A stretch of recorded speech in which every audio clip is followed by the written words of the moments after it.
At samantala nakataas ang red alert status ng Armed Forces of the Philippines simula sa January 10, binapaganda para sa papal visit sa January 15 hanggang 19, 2015. Ito ang balita ni Rosalie Coz.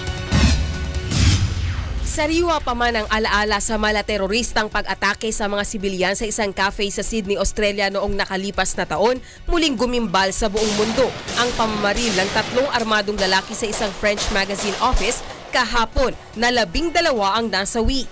Kaya naman ang Armed Forces of the Philippines ay naghahanda na dahil naman sa itinuturing nilang biggest security challenge para sa sandatahang lakas ng Pilipinas ngayong taon. Simula Sabado ay itataas na ng AFP sa red alert status ang buong puwersa nito. Ayon kay AFP Chief of Staff General Gregorio Pio Katapang Jr., lahat ng mga tauhan ng AFP, hindi lang sa Metro Manila kundi sa buong bansa, ay kinakailangang nasa kani-kanyang kampo.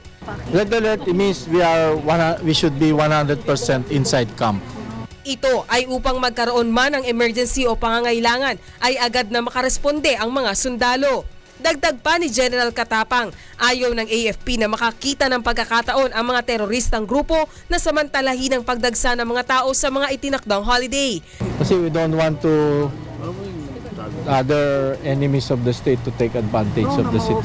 Ipinahayag din ng AFP na sa kasalukuyan ay marami pa ring challenges na kinakaharap ang sandatahang lakas ng Pilipinas pagdating sa internal security. Marami kasing challenges tayo, di ba? May CNN, may BIFF, may ASG, may ROG, MILF elements, and then of course yung mga foreign terrorist organizations. Rosalie Coz, UNTV News, Worldwide.